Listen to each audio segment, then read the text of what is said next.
By now you may have heard of Cordyceps, the fungus among us that can take over the brain of an ant. But is there such a threat in the kingdom Animalia? The horsehair worm is a parasite that bears no ill will. But it will make an unfortunate mantis very ill.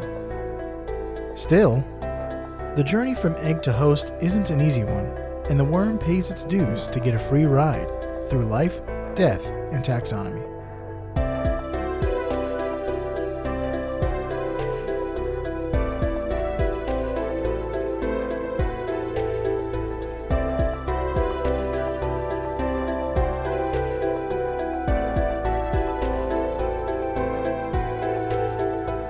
Welcome back to Life, Death, and Taxonomy. It's your 30 minutes of interesting animal information. I'm Joe. And I'm Carlos. Thank you to Cassie for the creation of this theme song. To hear more of Cassie's music, please search Cassie Michelle on YouTube or Spotify. I keep saying this, and I guess it's appropriate because you are listening to it right now. It is still playing and will fade out soon. So thank you to Johanna for the creation of this week's artwork. You're not listening to that, but you can see it by visiting us at our home on the web at ldtaxonomy.com. And a very special thank you to our patrons, to Tristan Taylor, Jesse Raspolich, Carol Raspolich, and Richard Kaspar. Thank you so much for your support. It's greatly appreciated. Thanks for helping us keep the lights on. And today we're talking about a parasite on the prowl, but more on that later. I did not come up with that, and today we're talking about, that was off the cuff. Parasite on the prowl. There's worms in this one. Yeah. There's worms in them there hills. In them there hills. The hills have worms. We're talking about the horsehair worm. Doesn't that sound delightful? Mm-hmm. Well, it's going to get more delightful as the episode continues. It's also called the Cordyceps, the Gordian worm, or hair snake, which is my favorite Metal Gear Solid movie starring John Travolta in a dress. I have not played any of the Metal Gear games, and I've never seen Hairspray, so it's just two things I just pulled out. But we're going to call it Ein Strand of hair. Get it? We make this joke every single time. It's a parasite. Yeah. And we're also going to call it the colon dwarf. Get excited, because it's going to get weird. It is going to get weird. I'm going to get all up in your bum. Oh, yes. It's going to get weird. Let's taxonomize this. It's going to get weird immediately, because this taxonomy is a weird one. We got lots of categories that we don't usually mention. The kingdom is one you know, love, and are in, Animalia. And right off the bat, we're going to take a hard left turn and go to sub-kingdoms. What's a sub-kingdom? Well, it's what I'm about to... You get sub-sandwiches. Yeah, it's Burger King bought Subway, and now it's sub-kingdom. Or Atlantis. Oh, a kingdom you can only reach by sub. Yeah. Yeah. The sub-kingdom is Eumetazoa. I did? Eumetazoa, and she was a nice gal. As opposed to the other zoas that you have met. It is it's a sister group to the sponges. The clade. So we're it's going to be a little while before we even get to the phylum. So the clade is Parahoxozoa. It's also in a second clade called Nephrozoa. And a third clade called Bilateria. So it's this will all be on the test. Bilateral, yes. The superphylum, we're not even the phylum, we're superphylum, is Ecdysozoa. That's weird. ECDY Ecdysozoa.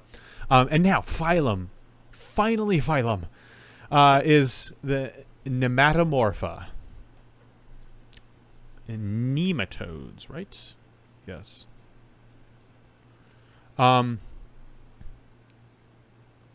The class is Gordiordiae. That's literally what it is. Gordiordiae. That's that was a lot more. I didn't say it out loud. I typed it and didn't even practice it, and that was a lot more fun to say than I thought it was going to be. So I'll say it one more time. Gordiordiae. It sounds like a yodel. It does. Gordiordiae. The family, is Chordotidae. Chordotidae. Yeah, that makes sense.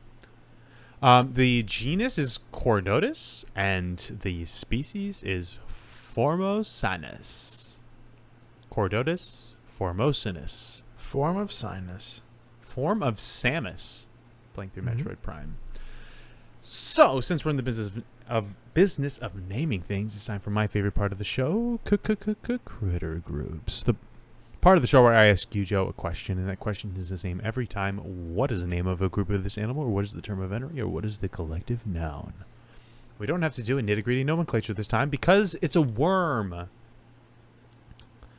What do you call a group of worms, Joe? Is it A, a clat of worms, B, a sprout of worms, C, a wriggle of worms, or D, a grut of worms? Grut. Mm-hmm. Wriggle, grut. What were the first two? Clat and sprout. Oh my gosh. Man, these are sprout. I guess is a wriggle and sprout are both real words. The other two I've never heard before. Grut. I guess I'm going with grut. Final answer. Incorrect. The answer was clat. Is that a real word? Like, what is a clat? It's a group of worms. Ah. I find out what the answer is, and then I create the other three. And when I wrote sprout and wriggle, I'm like, it's going to stand out like a sore thumb if I don't come up with a word right now. And so grut was what I came up with, and I double-checked to make sure it was not a slur. Yeah, so it's a clat of worms. Isn't that tasty? It does sound good. Like a clatter. Like a platter of worms. Up on the roof, there arose such a clatter. Arose such a Yeah. clatter. From the Rose Such a Clatter company. Mm-hmm. Would you like to hear what this guy looks like? I sure would. All right. Like well, there's forest, actually not. I sure would. There's not that much to it. Sherwood Forest. Mm-hmm. This is a long, thin, wriggly, black or brown worm. It looks like a piece of string or a shoelace. Looks like a horsehair. Or yes, like a horsehair. Or I guess a hair snake, which is, I mean, I think something that only Medusa really has to worry about. But yeah, it's like a piece of string that wants to live in your insides. It's a very close look at its head with like a electron microscope. Shows that it has a small light sensing hull and two fleshy mandibles for latching onto things. I'm sure that's vestigial. They don't need to latch on anything. Don't worry about it. Definitely nothing nefarious happening there. Females tend to have a rounded and slightly, quote-unquote, slightly swollen posterior, while males don't. So the ladies got more junk in day trunk. Hey, that's consistent. Yes. And, I mean, if you're picturing a black piece of string curled up on the ground, then you're effectively picturing this worm. Kind of looks like a long earthworm that's been dried up in the sun for a long time. I got those all over the sidewalks in my neighborhood right now. So it hits really close to home, you know. It does literally. This is actually one of the longer members of horsehair worms. Actually, there's lots of different kinds of horsehair worms, so this is on the longer side. So how long is it, Joe? Good question. Welcome to the Beloved Measure Up segment, the official listener's favorite part of the show, especially since we haven't held an election in like 2 years. The part of the show when we present the animal size and dimensions in relatable terms through a quiz that's fun for the whole family. It's also part of the show that's introduced by you when you send in an audio of yourself saying, singing, or chittering the words measure up into ldtaxonomy@gmail.com. We don't have a new measure up intro this week. Dadgum. So we're going to dip into the archives. In here, one of the greatest hits. And when I say greatest hits, I really mean all of them, because they're all great. There's none that I would say, we're not going to do that one. That one's not very good. They're all very good. So like let's when they hear were some. Like when they were trying to decide what songs to put on the Genesis Greatest Hits album. They're like, we don't have enough room on the CD to put all of the songs. Yeah. Well, without further ado, the listener's favorite part of the show.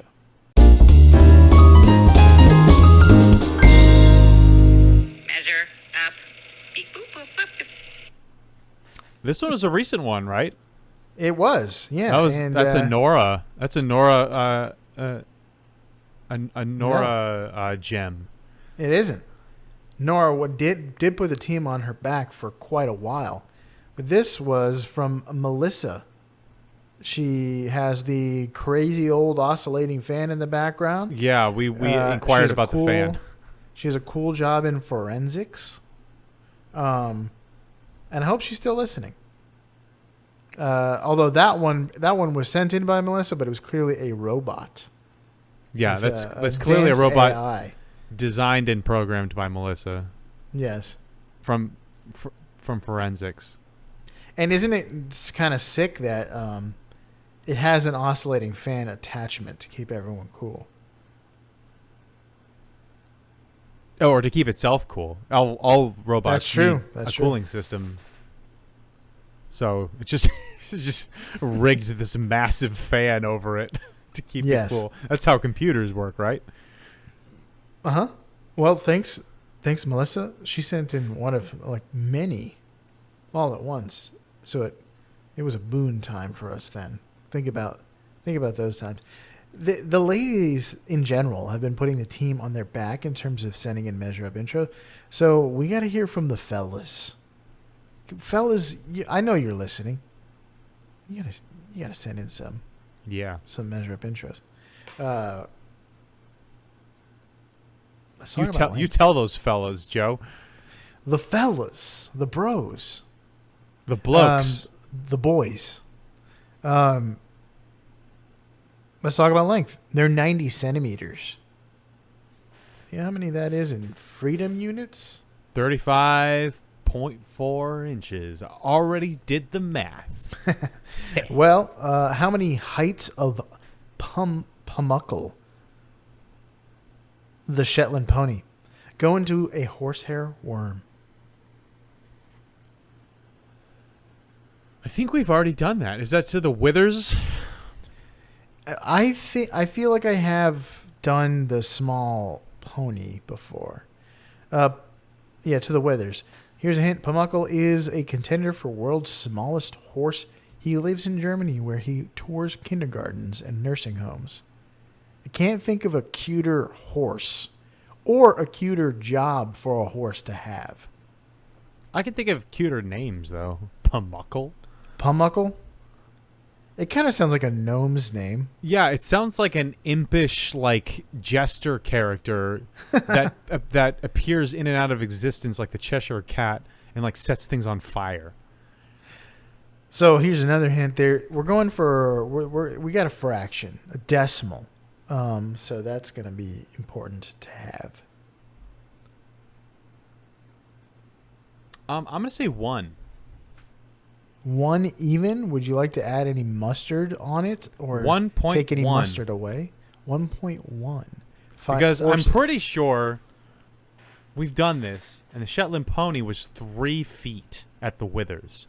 Mhm. And this is 35.4 inches, which is 0.6 inches away from being 3 feet. So I'm just going to say 1.1. And I feel like that'll still be in the nursing school victory zone. Okay. Final answer? Yeah. The correct answer is 1.8 Pamuckles. That does not sound like a nursing school victory at all. Pamuckle is 20 inches or 50 centimeters tall. And 90 divided by 50 is 1.8. No, that is a 61%. Not. Man. I was 0.7 off, but yet I got a D. Ugh. And that's not going to cut it.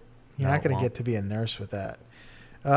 If we had a new measure up intro, you would have gotten 5%. Would that have put you over the edge? Absolutely not. Well, No, 5% will take you from a D. Oh, wait, is it 5% to B. my total score or 5% to my? No, it still wouldn't have gotten. yeah, me no, there. you would you would have had a doesn't matter. 60%. It would have been a 65 Yeah. or whatever. Yeah. I was thinking maybe it was 5% of the total score, but no. So there are. Let's talk about the size of the phylum. Since this is a worm, and it doesn't have a ton of heft, it doesn't have a ton of girth. So we're gonna have to go to get deep with the other metric. So there are 351 known species in the phylum Nematophora, or Morpha, Nematomorpha. Yeah. So how many species of freshwater Nematomorpha are estimated to be extant in the world currently living? Here's a hint. It's about the same number of species as there are feet in the height of the Aflac Tower in Rowley, Iowa.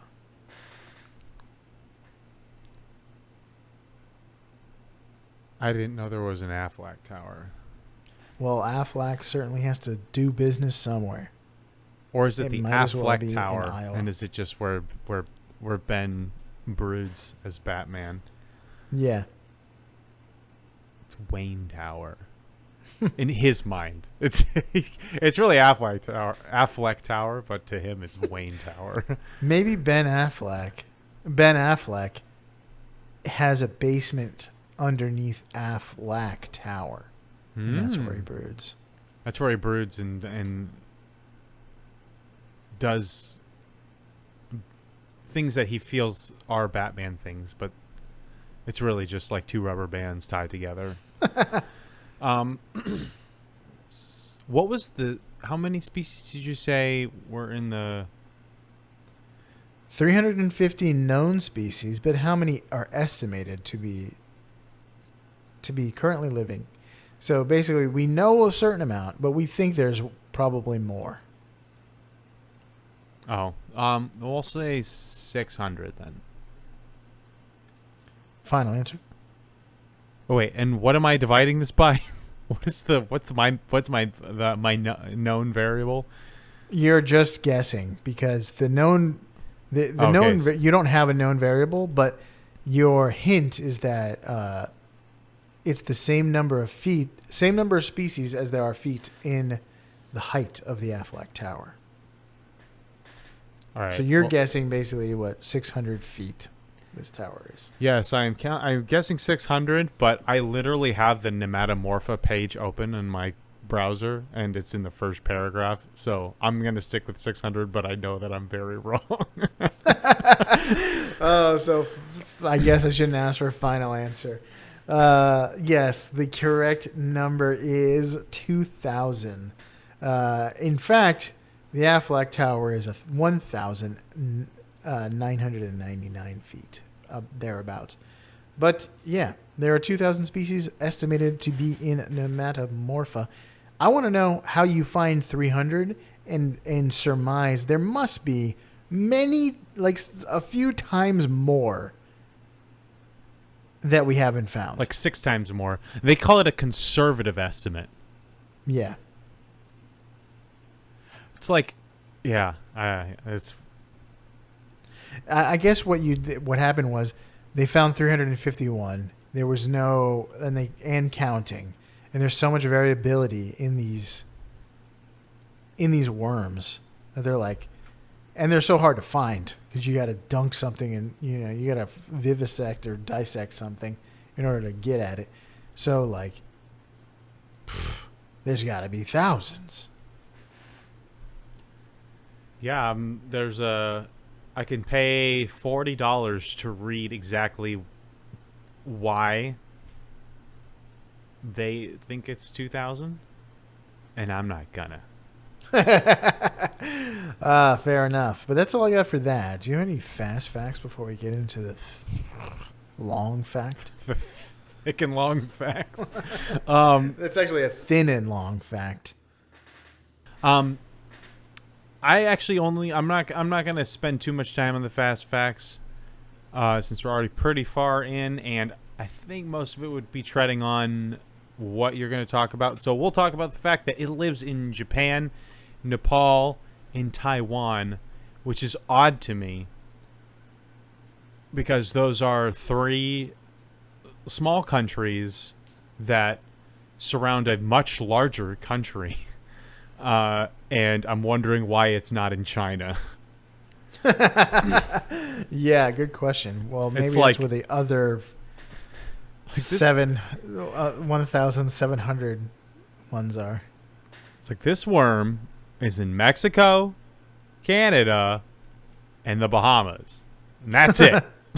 It's like how did this specific species of worm make it to these 3 very different places without also being in the middle? Don't know. But that's yeah. It lives in East Asia. And if I talked about its diet, if I talked about its lifestyle, lifestyle. This is worm's lifestyle choices. I just can't get behind. But it can get behind lots of things. We're gonna play us out, keyboard cat. I don't want to say anything else. Let's talk about the major fact. I called this one Parasite on the Prowl, but you could also say Praying Away. The Parasite, that would be a good one. Sure. Yeah.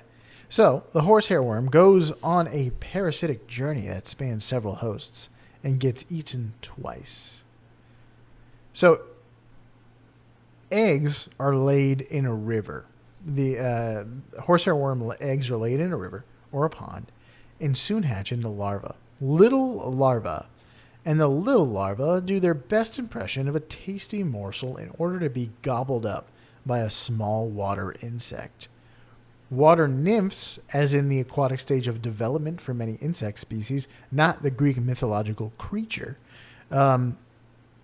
eat the horsehair larva before growing wings and then leaving the pond. So they hitch a ride on a small insect that leaves the pond one day. Once the horsehair larva is eaten, it develops a hard outer shell to avoid digestion and then waits. That's something I suggest everyone does if they ever get eaten. That is some good advice. Develop a hard outer shell. You need a pod of some kind. An anti-digestion pod. You can actually, like, preppers probably already have those. Yeah. Although I kind of don't want to continue living if I get eaten. But I mean, if you develop a hard anti-digestion pod, then you'll probably just make it through the GI tract, mentally and emotionally scarred, but otherwise okay. That's true. Just don't put any windows in your pod. Oh, no. But I mean, it would be, what, pitch black? That's true. It's like That's you're true. not really going to see anything. So don't sweat it. With any luck, The host insect is on the menu for the parasite's prime paradise, the praying mantis. And that sentence was bad for audio because there's a lot of popping P's, and I don't have a pop filter. So once the host is eaten by a mantis, the hairworm reaches adulthood. This is where it really begins. This is where the real Elden Ring begins. This is where Dark Souls begins. It grows up to many times the length of its host, much to the chagrin of its host. It's not good for you to have a parasite that's bigger than you. It's not swell, but it does swell. Yeah. The host mantises, I looked this up, mantises might be only around like 10 centimeters, and this worm can reach 9 times that. So that's not fun. Host mantids and sometimes crickets will stop growing and may never reach full size when they consume this worm. So now the worm has the nutrients it needs to grow in length and just thrive as a nasty little horsehair in the middle of this bug. But it needs water to reproduce, right? The eggs are laid in rivers and ponds. So how does it do that? Especially since you consider mantises usually don't like hanging out by the water because it's a good place for predators and fish, like fish and birds, to catch them. So, and also, mantises can drown if they get into the water. So they don't like the water.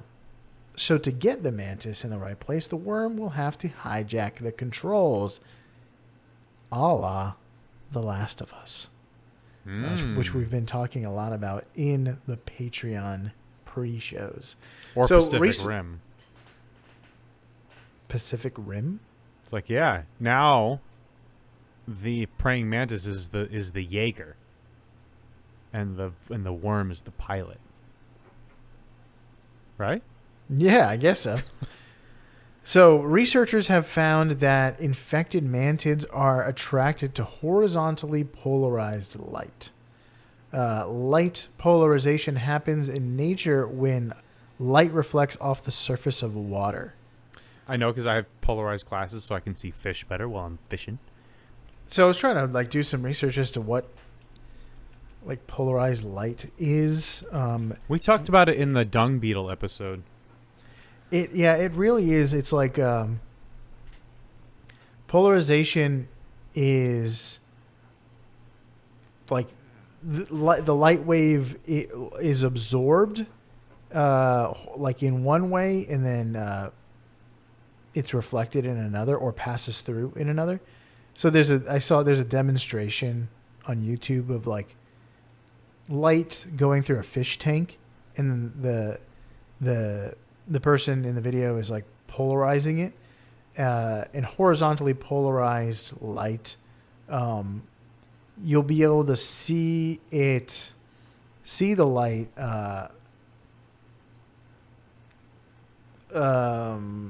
coming out of the sides of the fish tank, but you won't be able to see it coming out of the top. And then if you switch the polarization to vertical, the opposite. You'll see it. So basically, it's absorbing the light horizontally. So in this case, light polarization happens in nature when light reflects off of the water surface. And I wish I didn't have enough time to really dig into polarization and stuff, but that's all you need to know is that this happens on water. Horizontal light polarization. So the mantis. You would think that we would know polarization because we also had to talk about it for the reindeer episode.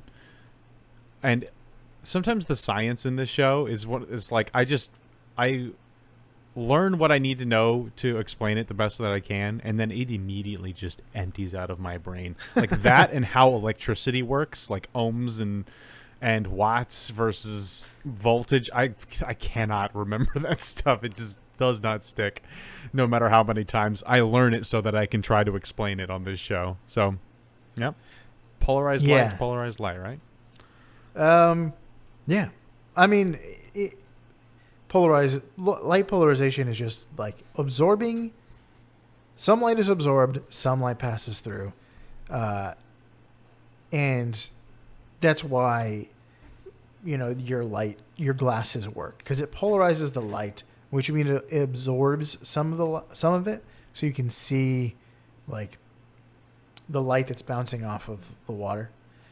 So that's good to know if you're a fisherman.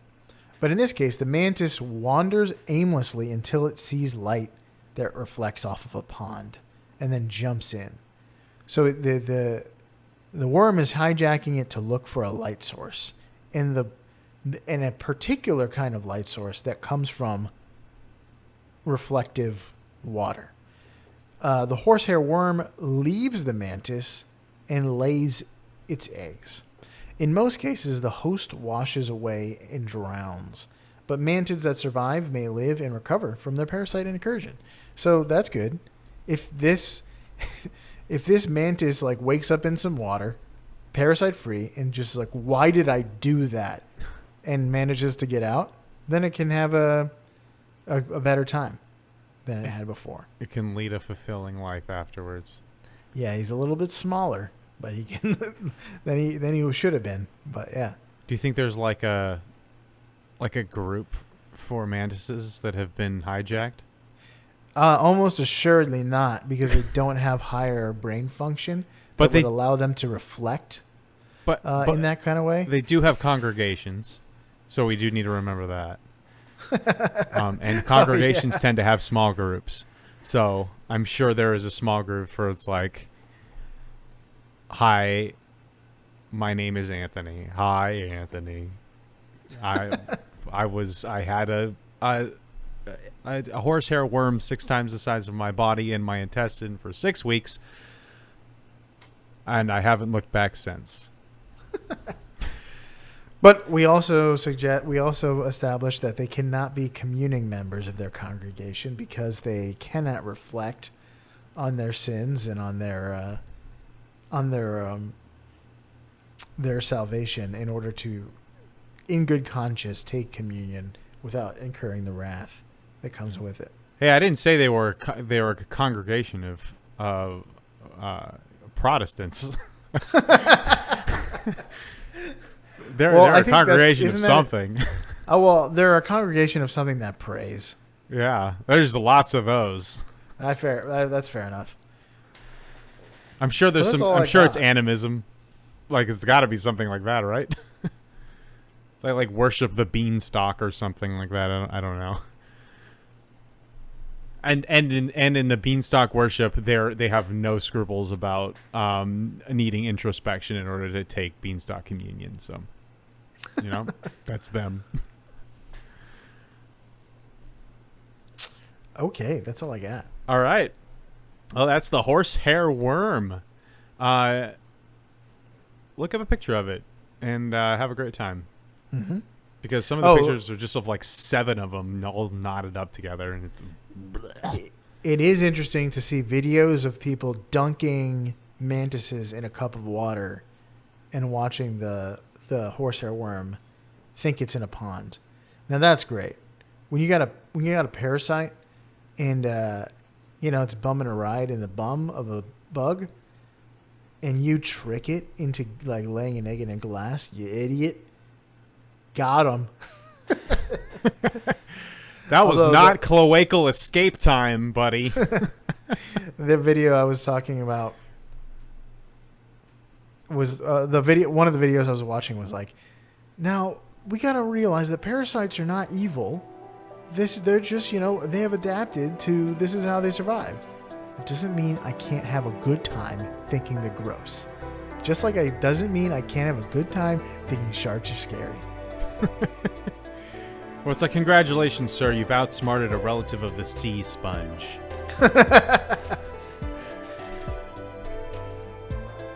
that's interesting. I bet you that praying mantis is like, thank heavens. Get it? Yeah. All right, so that was the horsehair worm for you out there in Podcastia. Head towards that horizontally polarized light, develop an anti-digestion pod, and hijack your way to a better life like the horsehair worm here in Life, Death, and Taxonomy.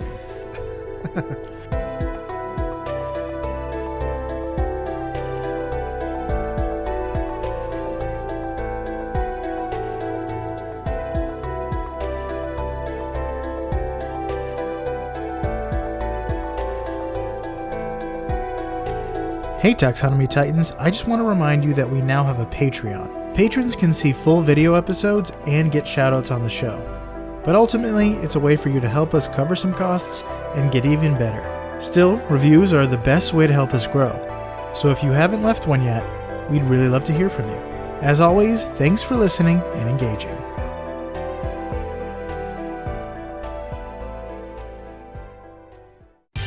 Life, Death, and Taxonomy is my favorite in the world podcast.